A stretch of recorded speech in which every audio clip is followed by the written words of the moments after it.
Thank you. Well, welcome. What a great turnout. And welcome to the 2015 NASA Ames Summer Series.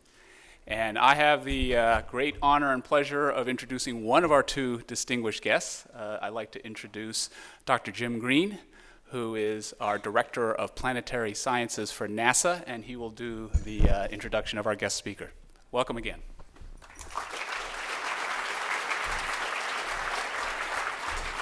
Thank you very much, Eugene. You know, science fiction stories allow us to dream big and imagine the impossible. These stories become, in many cases, that are classic stories, become embedded in our minds and the way we think and the way we work in the future and in our society. The stories sometimes allow us to be creative and invent a new future. Science fiction is a critical element to the way we think and the way we act. Today's colloquium, The Martian, How Science Drove the Plot, will be presented by Andy Weir. You know, Andy was hired as a programmer for a national laboratory at the age of 15 and had been working as a software engineer ever since. He is also a lifelong space nerd, like many of us, and is devoted hobbyist on subjects such as relativistic physics, orbital mechanics, and the history of manned spaceflight. The Martian is Andy's first published novel. He originally self-published it in 2011 and re-released it in 2014. Now, as many know, it's actually been picked up by 20th Century Fox as a movie. Ridley Scott is the producer. If you've seen the trailers, that is a movie I want to see. But of course, I want to tell you, The Martian should be required reading for NASA. Today, Andy will describe how science drove the plot, illuminating the connectivity between science fiction and science fact. So let's give a round of applause to Andy Weir.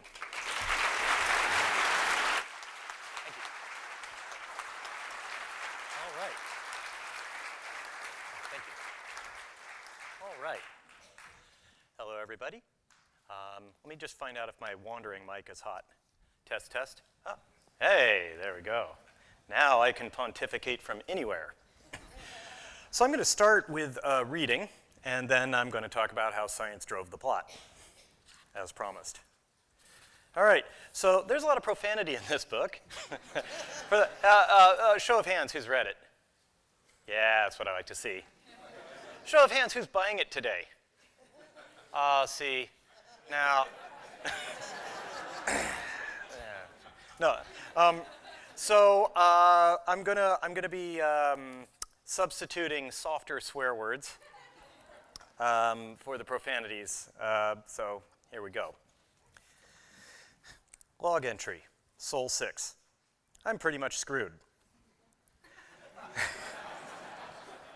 That's my considered opinion. Screwed. 6 days into what should be the greatest 2 months of my life, and it's turned into a nightmare. I don't even know who'll read this. I guess someone will find it eventually, maybe 100 years from now. For the record, I didn't die on Sol 6. Certainly the rest of the crew thought I did, and I can't blame them. Maybe there'll be a day of national mourning from me, and my Wikipedia page will say Mark Watney is the only human being to have died on Mars. And it'll be right, probably, because I'll surely die here, just not on Sol 6 when everyone thinks I did. Let's see, where do I begin? The Ares program. Mankind reaching out to Mars to send people to another planet for the very first time and expand the horizons of humanity, blah, blah, blah. The Ares 1 crew did their thing and came back heroes. They got the parades and fame and love of the world. Ares 2 did the same thing in a different location on Mars. They got a firm handshake and a hot cup of coffee when they got home. Ares 3, well, that was my mission. Okay, not mine per se. Commander Lewis was in charge. I was just one of her crew. Actually, I was the very lowest ranked member of her crew. I would only be in command of the mission if I were the only remaining person. Hey, what do you know, I'm in command. I wonder if this log will be recovered before the rest of the crew die of old age. I presume they got back to Earth all right. Guys, if you're reading this, it wasn't your fault. You did what you had to do. In your position, I would have done the same thing. I don't blame you, and I'm glad you survived.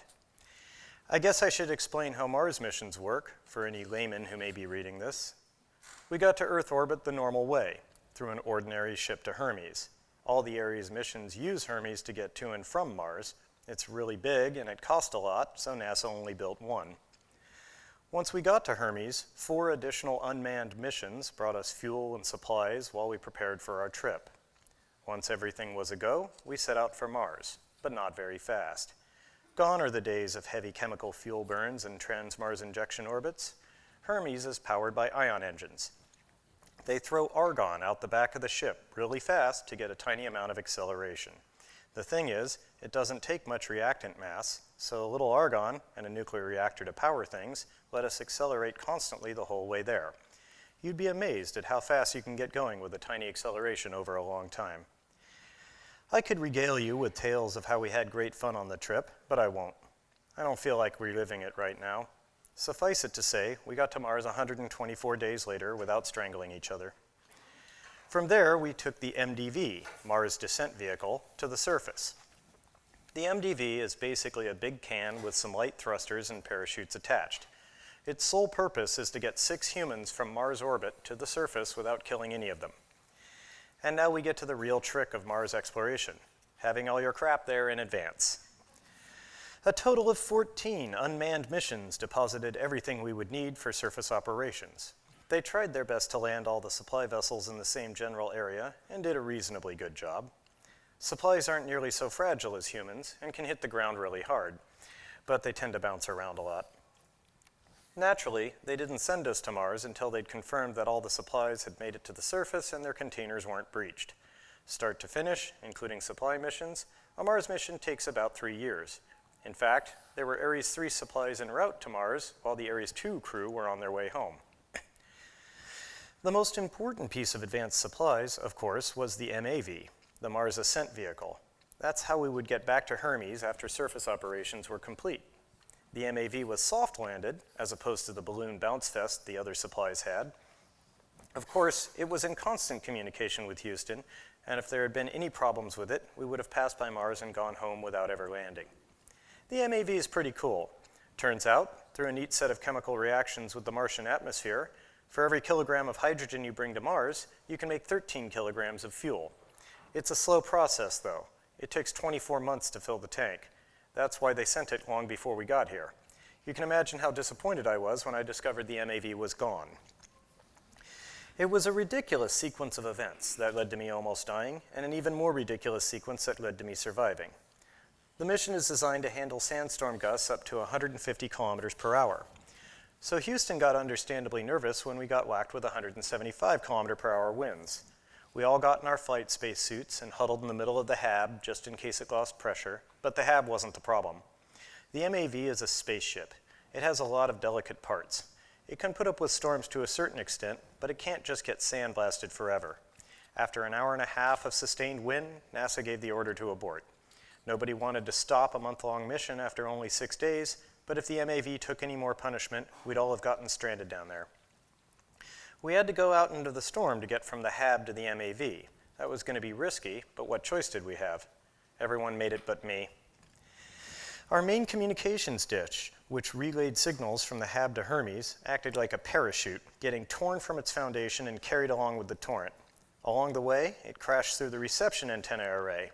Then one of those long, thin antennae slammed into me end first. It tore through my suit like a bullet through butter, and I felt the worst pain of my life as it ripped open my side. I vaguely remember having the wind knocked out of me, pulled out of me really, and my ears popping painfully as the pressure of my suit escaped. The last thing I remember was seeing Johansson hopelessly reaching out toward me. I awoke to the oxygen alarm in my suit, a steady, obnoxious beeping that eventually roused me from a deep and profound desire to just die. The storm had abated. I was face down, almost totally buried in sand. As I groggily came to, I wondered why I wasn't more dead. The antenna had enough force to punch through the suit and my side, but it had been stopped by my pelvis, so there was only one hole in the suit, and a hole in me, of course. I'd been knocked back quite a ways and rolled down a steep hill. Somehow I landed face down, which forced the antenna to a strongly oblique angle that put a lot of torque on the hole in my suit. It made a weak seal. Then, the copious blood from my wound trickled down toward the hole. As the blood reached the site of the breach, the water in it quickly evaporated from airflow and low pressure, leaving a gunky residue behind. More blood came in behind it and was also reduced to gunk. Eventually, it sealed the gaps around the hole and reduced the leak to something the suit could counteract. The suit did its job admirably. Sensing the drop in pressure, it constantly flooded itself with air from my nitrogen tank to equalize. Once the leak became manageable, it only had to trickle new air in slowly to relieve the air lost. After a while, the CO2, carbon dioxide, absorbers in the suit were expended. That's really the limiting factor to life support, not the amount of oxygen you can bring with you, but the amount of CO2 you can remove. In the HAB, I have the oxygenator, a large piece of equipment that breaks CO2 apart to give the oxygen back. But in the spacesuits, they have to be portable, so they use a simple chemical absorption process with expendable filters. I'd been asleep long enough that my filters were useless. The suit saw this problem and moved into an emergency mode the engineers called bloodletting. Having no way to separate out the CO2, the suit deliberately vented air to the Martian atmosphere, then backfilled with nitrogen. Between the breach and the bloodletting, it quickly ran out of nitrogen. All it had left was my oxygen tank. So it did the only thing it could to keep me alive. It started backfilling with pure oxygen. I now risked dying from oxygen toxicity, as the excessively high amount of oxygen threatened to burn up my nervous system, lungs, and eyes. An ironic death for someone with a leaky spacesuit, too much oxygen. Every step of the way would have had beeping alarms, alerts, and warnings, but it was the high oxygen warning that eventually woke me. The sheer volume of training for a space mission is astounding. I'd spent a week back on Earth practicing emergency spacesuit drills. I knew what to do. Carefully reaching to the side of my helmet, I got the breach kit. It's nothing more than a funnel with a valve at the small end and an unbelievably sticky resin on the wide end. The idea is you have the valve open and stick the wide end over a hole. The air can escape through the valve, so it doesn't interfere with the resin, making a good seal. Then you close the valve, and you've sealed the breach. The tricky part was getting the antenna out of the way. I pulled it out as fast as I could, wincing as the sudden pressure drop dizzied me and made the wound in my side scream in agony. I got the breach kit over the hole and sealed it. It held. The suit backfilled the missing air with yet more oxygen. Checking my arm readouts, I saw the suit was now 85% oxygen. For reference, Earth's atmosphere is about 21%. I'd be okay, so long as I didn't spend too much time like that. I stumbled up the hill and back toward the HAB. As I crested the rise, I saw something that made me very happy and something that made me very sad. The HAB was intact. Yay! And the MAV was gone. Boo. Right that moment, I knew I was screwed, but I didn't want to just die out on the surface. I limped back to the HAB and fumbled my way into an airlock. As soon as it equalized, I threw off my helmet. Once inside the HAB, I doffed the suit and got my first good look at the injury. It would need stitches. Fortunately, all of us had been trained in basic medical procedures, and the HAB had excellent medical supplies. A quick shot of local anesthetic, irrigate the wound, 9 stitches, and I was done. I'd be taking antibiotics for a couple of weeks, but other than that, I'd be fine. I knew it was hopeless, but I tried firing up the communications array. No signal, of course. The primary satellite dish had broken off, remember? And it took the reception array with it.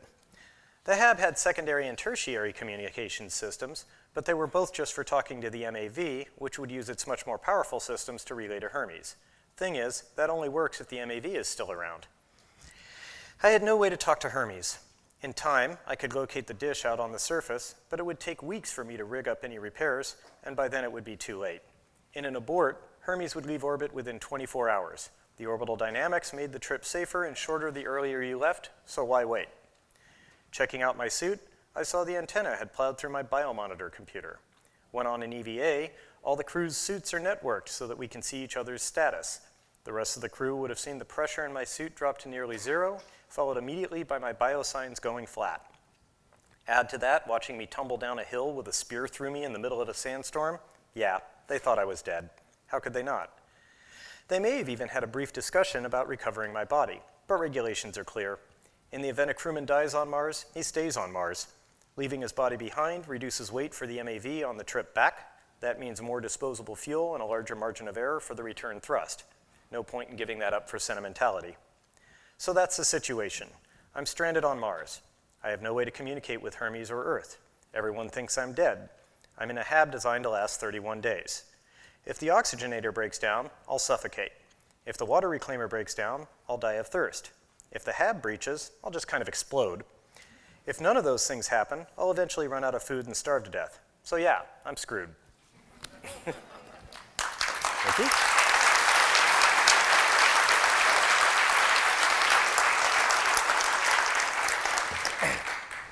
So I put a lot of work into trying to make the science as accurate as possible in this book, because at the time that I wrote it, I was writing it for a small core group of nerdy readers who were on my mailing list.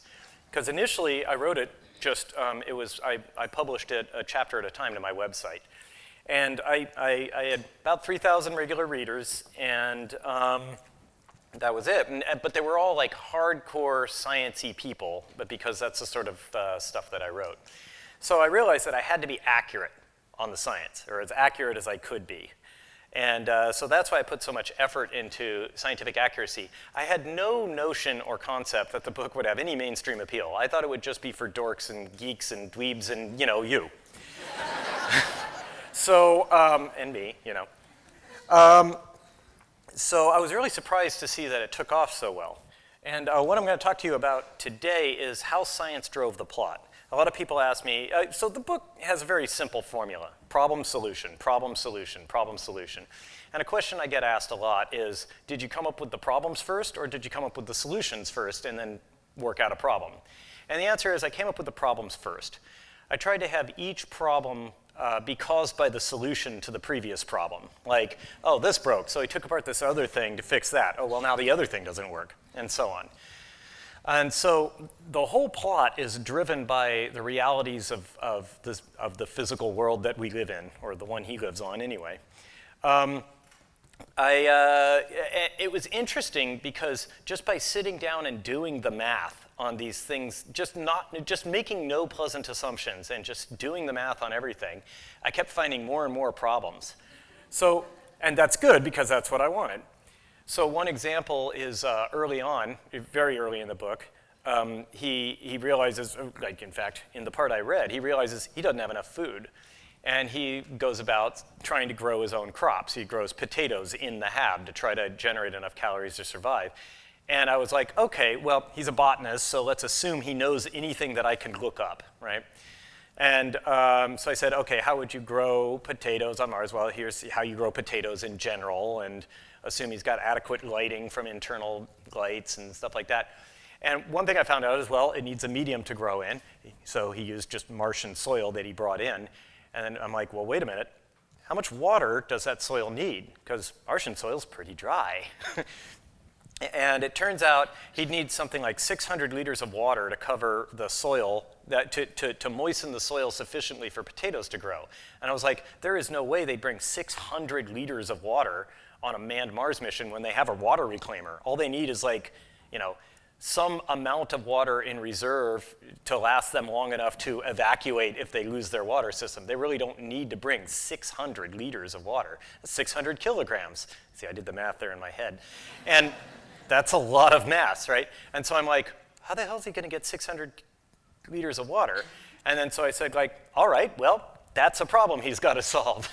And so it was really cool because, and then there's this whole plot line in the book where he's manufacturing water. He's reducing leftover hydrazine from the MDV to liberate the hydrogen. He can get oxygen by collecting CO2 from the Martian atmosphere and then running it through the oxygenator to liberate the oxygen. Now he has hydrogen and oxygen, and he can put them together to make water. Things don't go as smoothly as he'd like on that process, especially the mixing the hydrogen and oxygen part. But it's just one of those examples of where just doing the math and checking the science had huge effects on the plot. And that happened over and over again. What I'm going to show you now is, so I'm a software engineer, and I spent 25 years writing software before I wrote The Martian. When the only tool you have is a hammer, every problem starts to look like a nail. And so when I was trying to figure out the orbital dynamics of how Hermes got between Earth and Mars, I was like, well, how do you do this? How do you do this? Because it's relatively easy in orbital dynamics to figure out how to get a ship from one point to another. an intercept orbit or just a transfer orbit and then another thrust to match the orbit of your target. It seems complicated, but in the grand scheme of things, it's not that complicated, at least not for a fiction writer where I don't need to have the huge levels of accuracy that a real mission would have, right? But I had no idea how to deal with a constantly accelerating craft. Hermes is powered by ion engines, which use basically a nuclear reactor for power to rapidly accelerate, in this case, argon atoms, such that they go so fast they pick up relativistic mass, which is why you don't need nearly as much reactant mass. It has a much better specific impulse than traditional chemical rocket propellant, and it's a good way, hey, screensaver, and it's a good way to do interplanetary travel. And I'm like, how the hell do I calculate an orbital trajectory with a constantly accelerating craft? And I started trying to do the math on this, and once I was like 10 integrals deep, I realized I was in way over my head. And I emailed around to mathematicians and stuff, and they're like, I don't know, God be with you. And so I said, like, well, what does NASA do? They've worked this out. By the way, ion engines, I didn't make this up. This is a real technology. Probably most of you know that, but it's a real thing that has genuinely been used in missions, and most recently the Grail mission used ion propulsion. No? They're laughing. Dawn. Well, Dawn also. Yeah. Grail, the moon, the ones that mapped the moon. They didn't? No. Oh, well, I'm wrong. Dawn did. Okay. So, yes. So I was like, well, how do we do this? Well, so I wrote software to calculate it. And I'm like, okay, so the blue circle is Earth's orbit. The red circle is Mars's orbit. Well, they're actually ellipses. And then this location here is where Earth is at the beginning. And then the gray line is what happens to the ship. That's the track of the ship if you constantly accelerate along this vector with respect to the sun. So if I press shift and I go along it, you can see this red line following my mouse. That's the angle the ship will maintain. And so if I were to angle this in, you'll see that it starts spiraling in. If I were to point it straight at the sun, death, but you see it's just always pointed at the sun. And straight away, you'll see that it's just constantly pointing away. So it maintains this attitude to the sun during its trip. And I can go like, well, I want to go to Mars. Oh, let's go here, maybe add a point here to change the angle. And there I'm kind of scraping the edge of Mars here, and then go here and then try to get ourselves back. And Mars, it's not really working, but you see the point, is that it gives me a visual interface to do constantly accelerating orbits. And then I can simulate it. So you can see my ship is hauling ass at Mars, and this is not going to work, but it didn't even catch up with it, really, and everybody dies, right? But after a lot of work, I was able to, original. So this is the original flight plan. And it takes 124 days, because I mentioned that in the book. I would often find myself in situations like this, by the way, where I'm like, okay, I spent 3 weeks working on this, and I finally have the answer that will allow me to put this one sentence in the story.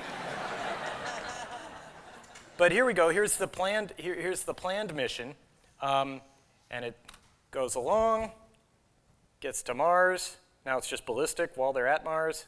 Then it comes back, and welcome home. Dink. All right. So that was the original mission plan. Then they had to abort in Sol 6. And I mentioned in the book, well, it's safer to get home if you leave earlier. So if you have to abort, you should leave immediately, not just hang out at Mars and wait until the original departure time. Well, let's double check that. So you see up here, it says that's mission day 396 is when they got back to Earth. In the Sol 6 abort, so here they only spend 6 days on Mars. Going around, beep, that's all the time they got to spend on Mars. And they come back. And mission day 365, pure coincidence, happens to be exactly 1 year. That's just, numbers do that. And so as you can see, it saves them, like 2 months of travel time. So it is safer. So my statement is backed up. That's the reason they left immediately rather than hanging out in Mars orbit. Would have been a different story if they were just hanging out in Mars orbit and realized, Mark was still alive. Now I'm going to give you a spoiler. So just be warned, this is going to give you a spoiler. This is what the ship actually does in the book.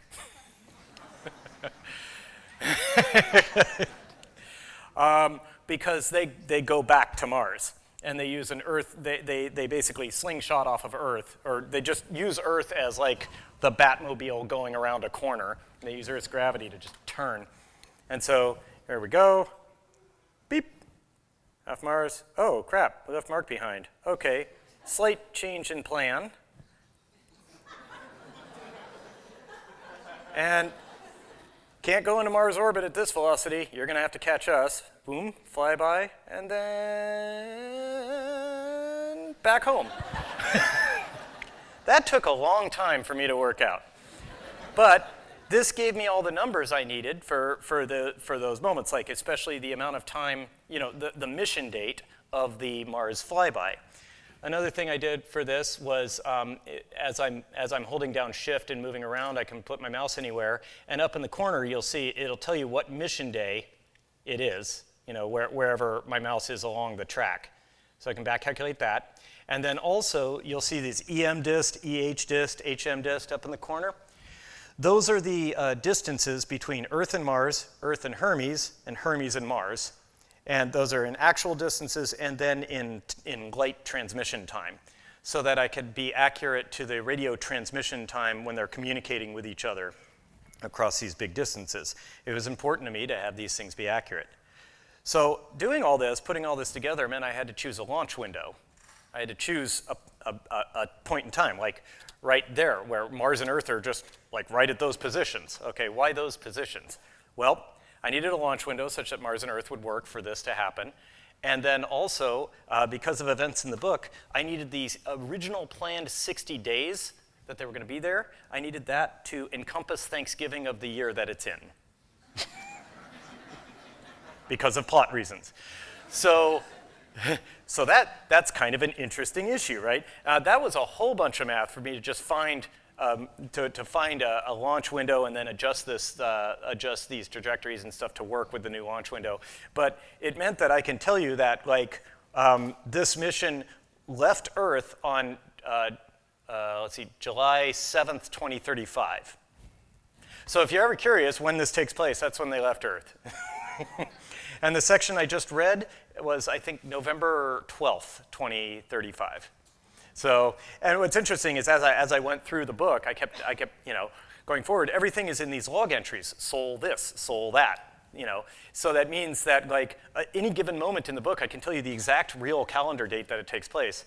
And there's one point in the book where significant plot events happen. There's a whole bunch of people at JPL hanging out in an ad hoc control center they had to throw together. And I was like, oh, what date will this be? It happened to be Valentine's Day. It happened to be February 14th. And I was like, ooh, I could make a joke like that. I could be like, oh, I can't believe we all have to come into work on Valentine's Day. It's like, yeah, like any of you have girlfriends, right? And I was going to make that joke, but I realized to the reader, that would just be like, why is that there? It's like, because you wouldn't know that I have a whole bunch of math to back up that it actually has to be Valentine's Day. To you, it would be like I just went out of my way to put this stupid line in. So that was another thing, is just like, when I did all the math and figured something out, I couldn't just automatically put it in, even if I thought it was cool, because whatever I put in there needs to advance the story or be interesting to the reader. So it's really hard to resist that urge, though, because it's like, it took me a long time to write this. It should take you a long time to read it. So there are a few inaccuracies in the book that some of them are deliberate, some of them are not deliberate, and some of them were accurate when I wrote the book and in the intervening time have been proven wrong. So the most inaccurate thing, the most inaccurate part of the book is the nature of the sandstorm. In reality, a Martian sandstorm would have practically no inertia at all, because while they do get 150 to 200 kilometer an hour winds, the atmosphere on Mars is less than 1% Earth's atmospheric density. So the total inertia, it's like standing outside in a 1 mile an hour breeze. That's all the force you would feel. Wouldn't do any damage. I knew that at the time I wrote it. I am guilty of bullshitting everybody. And they told me not to swear up here, yeah. Well, that's what beeps are for. I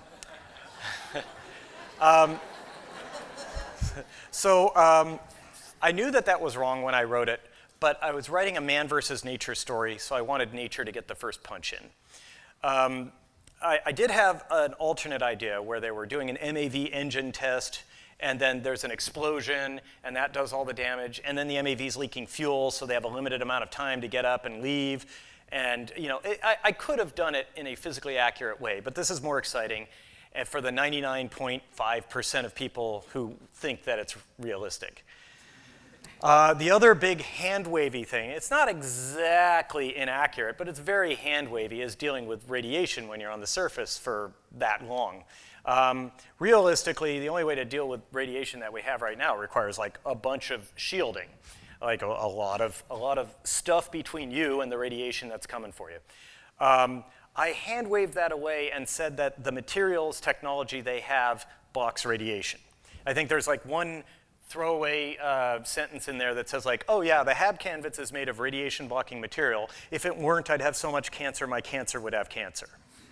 Right, but there's no way to make something this thick that'll protect you for 1.5 years on Mars. I mean, it's just not possible. So that's a bit hand-wavy, but I said, tech. But it's one of the only places where I made up a technology that flatly doesn't exist. For the most part, it's just real technology that has been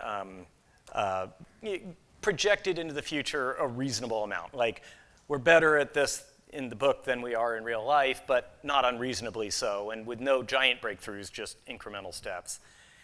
Then there are the things that I have since learned are wrong. Things that everybody would have told you was right at the time I wrote the book, and we have since found out is wrong. One thing to remember is everything Curiosity has done was done after I wrote this.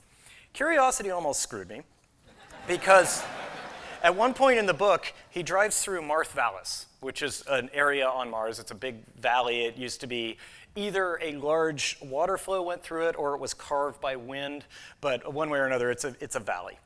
And that's a very interesting geological feature on Mars, and it happened to be where he was. Like, I didn't say, oh, I'm gonna have him go through Marth Vallis. No, I mean, I had mapped where he was on Mars and where he was going and all the things he was gonna do, and I'm like, oh, this is a convenient way for him to get from point A to point B. Well, after I wrote the book, after it was up there and available for reading, and then Curiosity, the JPL and NASA were picking, oh, where are we gonna land Curiosity? Well, they got it down, they had a whole bunch of landing site ideas, and they narrowed it down to the final 4 candidates, and one of them was Marth Vallis.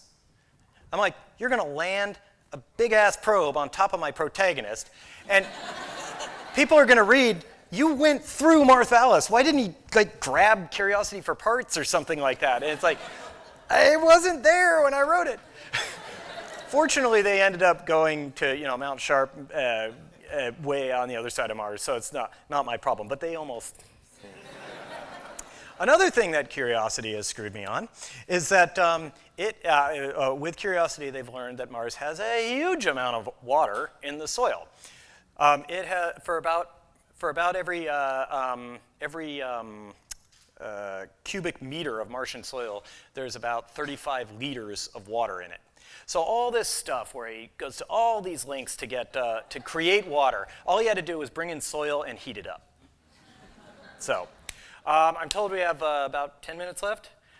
So I will take questions now. So you guys can go ahead and line up at the microphone if you have questions. But I will pre-answer the first question everybody asks me, which is, what do I have to do with the film? And I'll tell you, mostly my job on the film was to cash the check. So, thank you.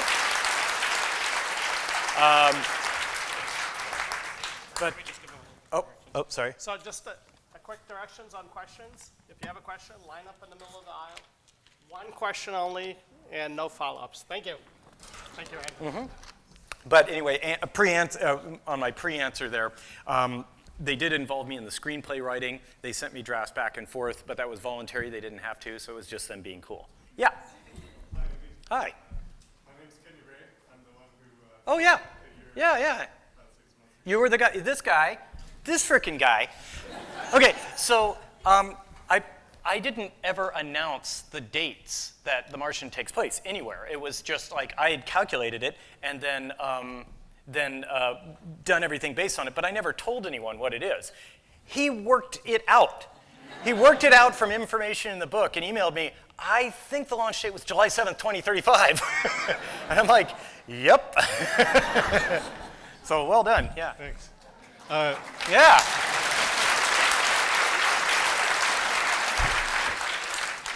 So I have a question about a comment that you made on Reddit a little while back. You mentioned how you imagined Hermes to be kind of a cone-shaped capsule that could split apart and rotate for gravity and then combine back together to use the heat shield for aerobraking. Right. I just thought that was a really interesting idea, and I was wondering why it wasn't discussed more in the book. Well, I didn't want to focus too heavily on Hermes. By the way, for people with red flags up in your head, the heat shield itself did not split in half. It was a single solid object. It's the rest of the ship would come away from the heat shield, split in half, and rotate. So it would provide centripetal gravity for their trip, because the alternative would be for them to spend their first week on Mars laying on the ground like astronauts just coming back from ISS and unable to move. But I didn't discuss it more because that wasn't the focus of the story. And once again, just because I put a lot of work into something doesn't mean it's what I should be telling the reader. Yeah. So hi, I'm Daryl Jan from the life support branch here at Ames, and I want to tell you I really appreciate the scientific depth you went into in the life support system. To borrow your habit of not when you say bad words, let me say you had me at poop. Poop, yes, yes. And you probably know there are thousands of reviews of your book on Amazon, and mine is one of them. And I would say it looks like 90% of them love your book, give it 5 stars, and then around 10% are saying, where's the romance, where's the angst and the philosophy, and all. Yeah. So I'm just wondering, is there going to be any of that other stuff in the film? Well, I'm not allowed to talk about the screenplay. I'm not allowed to give details, but I can tell you that I like it. And that it's a good, faithful adaptation of the book. And I hate superfluous love plots. So take that information. By the way, when it comes to life support, when it comes to PLIS research, that's another thing that's been invalidated by the real world since I wrote the book. They now have modern day PLISs that they're working on at Johnson Space Center can just separate out the CO2. They don't need expendable filters. They just goes through a membrane and it's gone. You probably know that, but I don't know if everybody else is. Anyway, yeah. Thanks. Welcome to Ames. Thank you. My question was, in the book you gave a rather prominent role to our esteemed friends and colleagues down south. And perhaps less prominent role than they would have had to our friends and colleagues at JSC. But you didn't give a role to your friendly Silicon Valley neighborhood NASA center, and I was wondering why that was and if we'll play a bigger role in a future book. Well, once again, I also didn't give a shout out to Marshall Space Center or even the Cape barely. It's just all about where do I have to go to advance the plot of the story? It's not about a grand tour of NASA installations. So, yeah. I got the same question at SpaceX, by the way. They're like, why didn't SpaceX make the booster? So. Hi, my name's Thomas Graham. I'm an intern here at Ames, and my question was, Mark Watney is a very smart, entertaining individual to read about, and I really enjoyed reading about all the wit and the humor that you included in the book. And I was wondering, where did you get the ideas for his personality and his background? Was that channeling yourself, or was it made up? Yeah, basically, he's my personality, but he's better than me at everything I do. And he doesn't have any of my flaws. So he's kind of like what I wish I were. And pretty much every main character in a story, you can read any book, and the main character is always going to be someone the author wants to be or someone the author wants to screw. Thank you. For the record, I want to be Watney. Hi, Andy. My name's Einar Fulsang, and I want to first congratulate you on probably the best hard sci-fi book that I've ever read. Thanks. I'm curious, however, in selling the film rights as you did, do you think you'll be able to keep Hollywood from screwing it up in terms of going off on long tangents that have no technological or scientific basis whatsoever? Well, like I said, I have no say in any part of the movie production. They chose to involve me here and there. They asked me a bunch of technical questions, and also I've seen the screenplay, which I can't really talk about, but I'm happy with. And also, based on the technical questions that they asked me, I can tell they care a lot about accuracy. Like, they're like, oh, can we transfer hydrazine from one container to another out in Mars's atmosphere? I'm like, no, it'll boil off. They're like, okay, okay.